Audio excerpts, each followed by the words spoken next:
This episode contains mature language and situations. Listener discretion is advised.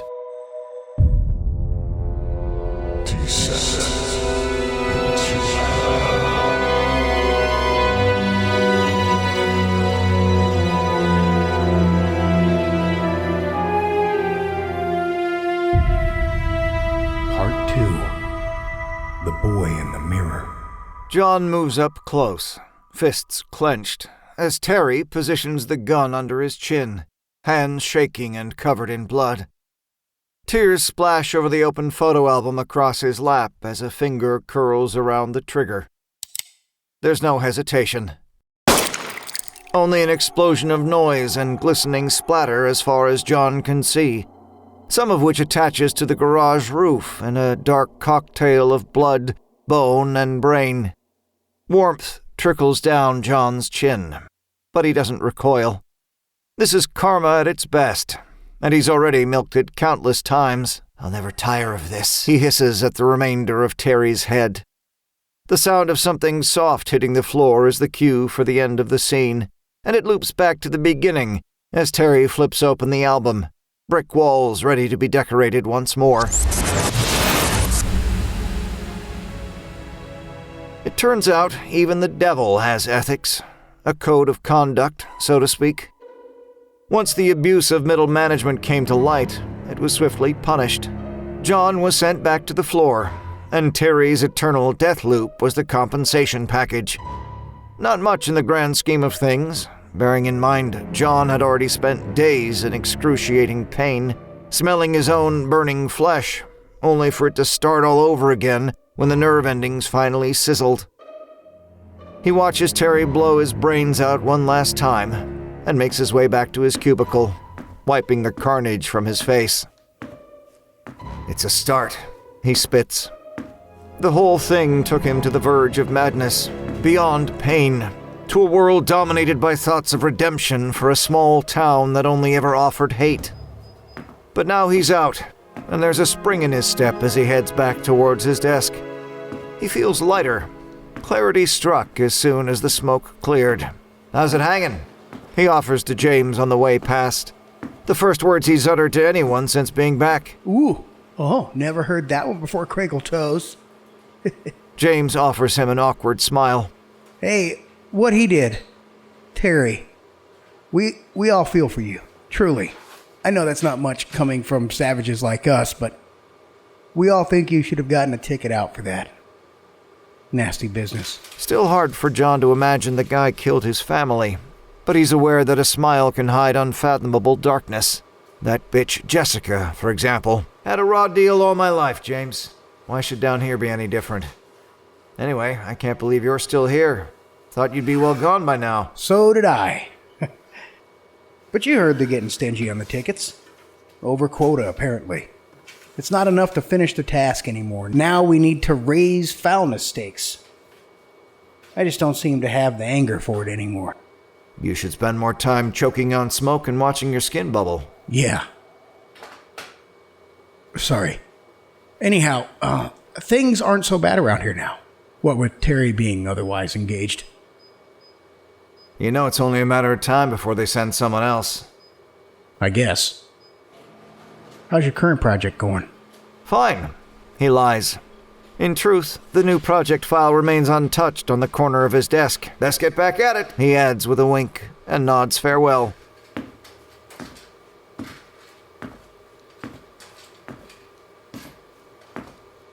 Sitting down with a sigh, he studies the mirror on his desk. He could almost be fooled into thinking the image is his young self. The bitten fingernails, the scars and old bruises down the arms, especially that familiar scowl of self-hatred.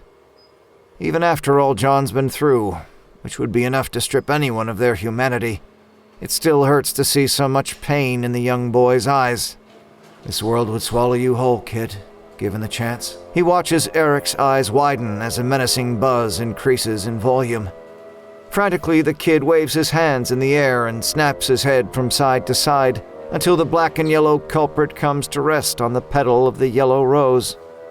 The kid eyes the bee warily as he steps away, fingers tapping nervously against the pocket of his pants.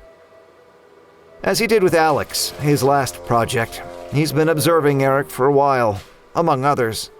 But this time it's different. He chose Eric of his own free will. Against protocol, of course, but playing by the rules hasn't exactly worked out for him so far. He knows he'd be toast if they ever found out, but he feels there are greater things to be achieved with this new level of controlled rage. He can feel it, the power, the reach he has on the other side. It makes the few remaining hairs stand on the back of his neck. He met Eric once before, although he doubts the kid would remember. It was spring, before Olivia's accident, one of their many afternoons in the park. He was pushing her on the swings, to the usual cries of joy, when he noticed the kid watching from afar. Every so often, the boy moved that little bit closer. He was smiling, looked like he was keen to play, perhaps wanted to turn on the swings. Go on, Daddy. Ask him. Olivia kept saying. She had a heart of gold, didn't like seeing anyone upset or missing out. She once gave a homeless man her ice cream, even after nagging all day for it. "This one's free, kid," John had shouted, stepping forward. It was then he noticed the bruises on the boy's arms and neck, emphasized further by impossibly pallid skin. The kid took a tentative step forward and opened his mouth, but the mother came out of nowhere, grabbed the kid's wrist, and snapped him away. Gave John one hell of a look, as though he was one of those predator types. He noticed the neck of the vodka bottle that kept poking from her handbag as she dragged him from the park. Olivia cried at the sight of it. She's mean. There's no denying he picked the kid because he reminded him of himself, but there are other reasons at play. Olivia could never be replaced, but he missed being a dad. It was a little bit of mercy in a dog-eat-dog world, and he was good at it, unlike the series of losers his mom had entertained. Momentarily, he watches Eric pace around the garden, keeping his distance from the roses, a prisoner to himself. He keeps hearing Olivia's voice in his head. Why is he so sad? They had originally spoken of 4 children, him and Evie, but that was before the town started its malignant vendetta against him. Today, he will send a little bit of that cancer back. Don't worry, Eric. I've got your back, kid. Why don't you go play with your friends, Eric? His mom shouts through the kitchen window. He wants to go back inside, but his mom gets fed up with him being in the house all day. According to her, sunshine is good for the soul, but he's not convinced she knows anything about what is good for him, not based on her recent run of partners. Besides, he has no friends, apart from the boy in the mirror. Adult voices from a few doors down compete against each other on the pounding bass of distorted music.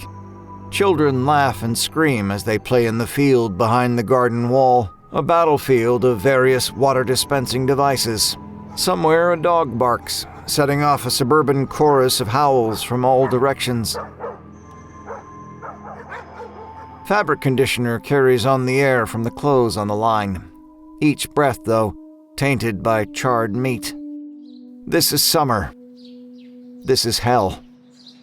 He's tried to fit in, but something is missing, and the more effort he puts in, the more he seems to push people away. His mom gets impatient with him, blames him for all that is wrong in her world. But what about his own anger? He feels it gnawing at his insides, and there's nobody to listen. This back garden is his uncomfortable comfort zone, his tiny world of protective solitude, packed to the brim with ornaments and countless varieties of flowers and shrubs, all locked behind a wall of conifer trees and brick. There's a world beyond that he isn't privy to, one that terrifies him, and for that reason, the hustle of summer is when he feels most exposed. There's something else, too. He can't put his finger on it, but it's as though there's a heaviness in the air, like before a storm hits. It's been manifesting in his gut, an ominous feeling that something bad is going to happen. He's had it ever since Brian came home one night and threatened to kick 7 shades of shit out of him. The bastard even threatened to creep into his bedroom and put a pillow across his face, just like the other man from town that murdered his family. All that, just for existing. It makes him so mad. But what can he do? He's just a kid. He looks over to the mirror in the corner of the garden, studying the lonely excuse of a boy that stares back. The ornamental mirror was a gift from Brian, who said that it would open up the garden and make it appear larger than it is. He hates mirrors. Why on earth would he want his sadness framed in such a way? They only have one left in the house, the one in his mom's room, after his insistence that they all be taken down, his mom reluctantly obliging. Initially, the one in the garden had the usual effects of self-hatred and alienation on Brian, but as it was a gift, it was one she was adamant about keeping. He hated her for it, until that one day when the boy appeared. His only friend. His mom wanted to smash it when Brian took off, but much to her surprise, Eric convinced her to leave it alone. He continues to stare at his reflection, wishing for his friend to appear. Come on. Please. Come on. A breeze blows across, and he feels the change beginning. The thumping bass seems to be quieting down, and the clink of glass bottles and chatter is dampening too. Everything is starting to feel more distant, as though being stretched, and even the torturous sound of neighborhood kids is dying. Howdy, partner. Hello, Eric stutters in reply. The mirror now frames a far different setting, no longer shimmering with bright sunlight or boasting a canvas of greens, pinks, and yellows. Only opaque shades of darkness surround the young boy that has appeared. It is the clearest Eric has seen him yet. Initially, the image was foggy, but it's been getting sharper with each interaction, and now it's as though he is with him in the garden. They must be the same age, but damn, the kid is already so handsome. Thick brown hair swept back like a movie star, face perfectly symmetrical and already boasting strong features. And those eyes, turquoise, like the ocean. His movements, too, are assertive and purposeful, unlike Eric's self-analytical and paranoia-fueled maneuvers. The kid's speech is just as flawless, no stammering, just self-assured articulation that rolls off the tongue. He cusses, though, one hell of a lot, and it's as though he has a gigantic chip on both shoulders. But it's this and the alienation that gives Eric hope, a commonality that bonds them. How's it hanging, my friend? So low, it's almost touching the floor, Eric replies. His friend laughs, and Eric turns a shade of pink with pride. How's your day been, cowboy? The boy asks, boring. I hate it here. You always say that, kid. You should try a day down here. I guarantee you'd pray for the light. The kid puts his hands in his pockets and begins strolling from one side of the mirror to the other. It's so lonely here, kiddo. And there are things down here that... Well, I get scared, kiddo. Real scared. You get scared? Sometimes, yeah. I wouldn't if you were here with me, though. What did you do to end up in the dark?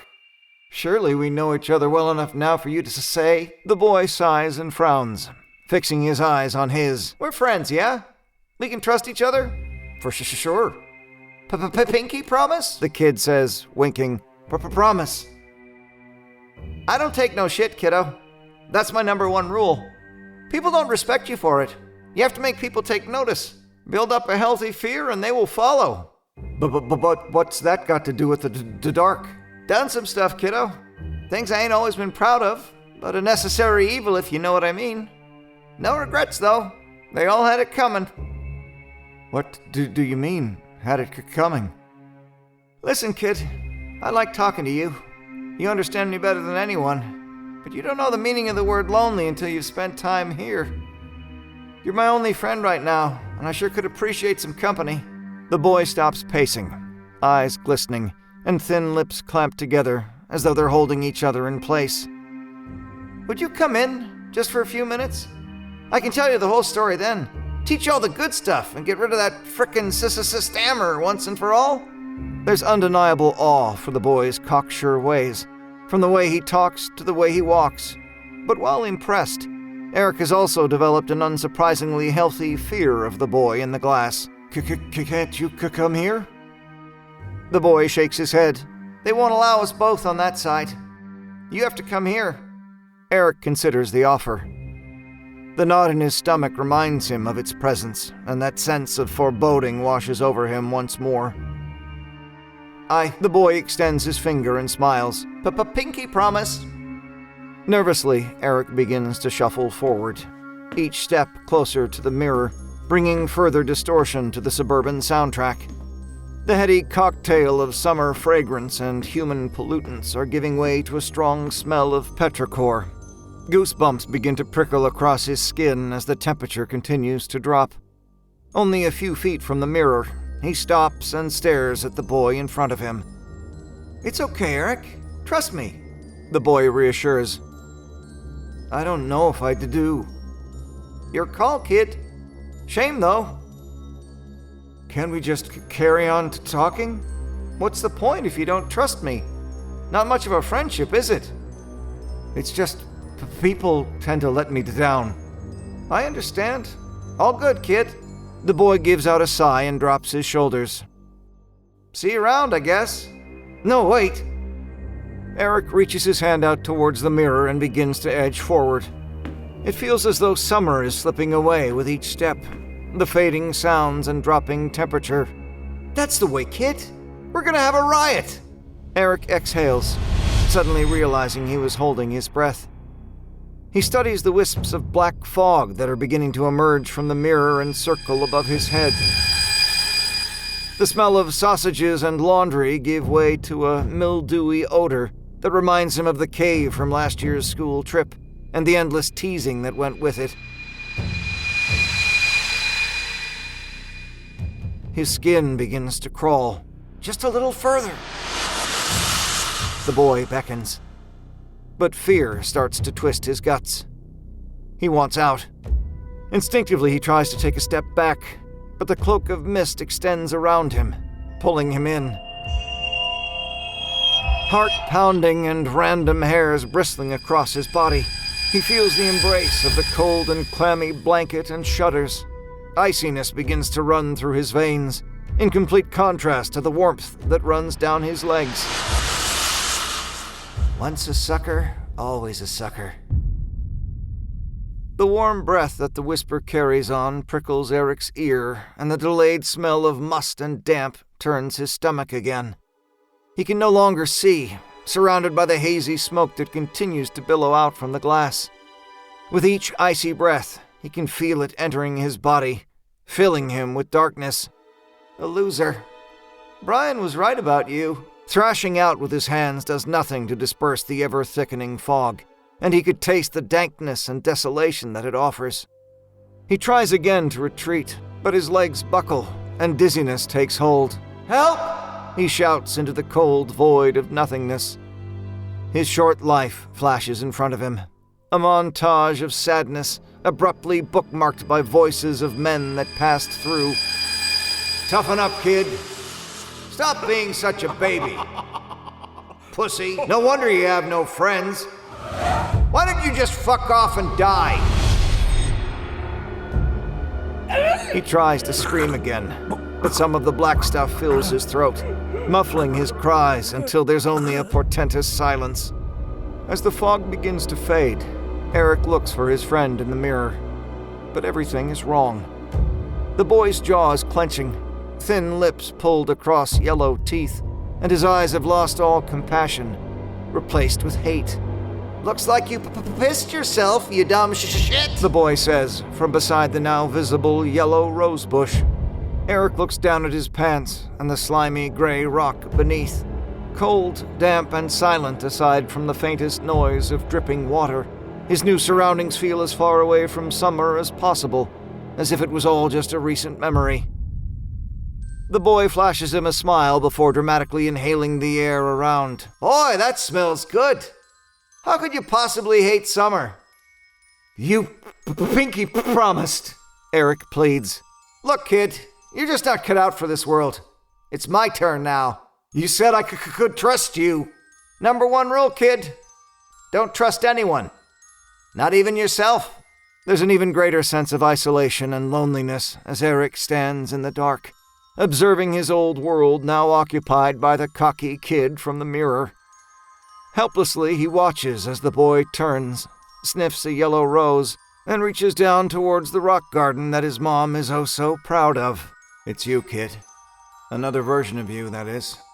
Different hair, a different walk, and a take-no-shit attitude. Eric turns to the voice from behind. It's the person you wanted to see in the mirror. The one without fear. He's gonna wear our hate with pride and bring this town to its knees. The man crouches to his level and drops a hand on his right shoulder. We're the same, Eric. You and me. Kindred spirits. We don't belong in that world. Who are you? My name is John.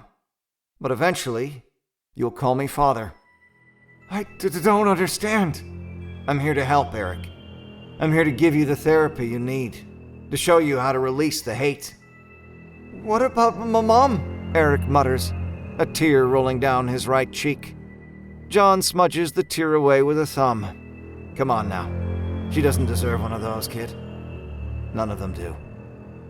Eric turns around to see the boy strutting towards the small rock garden. He spies his mom watching through the kitchen window and wonders how long she's been there. She's thinking how much easier life would be without him. There's something wrong with him, something that she can't fix. The boy feels like a weight around her neck, and now she has to contend with the mood swings and inconsistency. He needs taking down a peg or two, acting silly in front of that stupid mirror, strutting up and down like a movie star, sweeping his hair back. Brian would have done it, but he's gone now. Not sure I'm ready to take on a family, he had scribbled on a note on the fridge. Bastard. Unclenching, she notices the nail indentations in her palm. What is he doing now? She wonders as she observes him picking up the rock. He pulls his arm back as if aiming at the mirror, a smile so wide stretching across his face. No, Eric! But it's too late. The sound of shattering glass is violent and piercing, so overwhelming in fact that it temporarily quiets the crowd down the street. Open-mouthed, she watches in disbelief as he turns and makes his way towards the back door. Still smiling. She notes the wet patch on the front of his pants, but also the accentuated grin and raised eyebrows that give him a new, deranged edge. Swinging the door open with gusto, he gives his mom a wink and makes his way to his room. He knows where it is. Top drawer at the back. The knife his dad gave him a couple of weeks before he died. He extends the longest blade and runs his finger across it, remembering how easily it pierced the fish's flesh and the subsequent look of pride on his father's face. In the kitchen, his mom is waiting for him, lips thinly pursed, the lines of concern engraved across her forehead. "Don't worry, Mom," he says. "I'm just going out to play. It's what you wanted, isn't it?" The offered words of comfort, delivered without the hint of a stammer, have the opposite effect on Judith. His turquoise eyes project none of the usual self-deprecating sadness. In fact, they offer nothing, just a deadness that makes her feel uneasy. He kisses her on the forehead, something he hasn't done since his father died. It feels like a sharp prod to the stomach, nothing more. But as she looks down, she sees her son's fingers curled around the blade of the knife. Only as he twists it further in does the pain and realization register. She tries to scream, but Eric puts his other hand over her mouth. "It's okay, Mom," he says as she drops to her knees. "I'm getting my act together. Finally dealing with my issues. I'll drop in on Brian first and give him your best."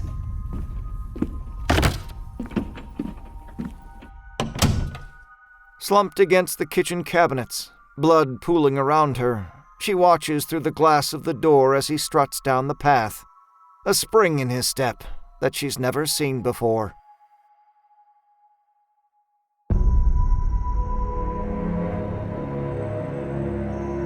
Descent into Hell, Part 2, The Boy in the Mirror. Written by Mark Towse, with performances by Graham Rowat, Sarah Ruth Thomas, and me, Jason Wilson. Musical composition is by J.M. Scherf.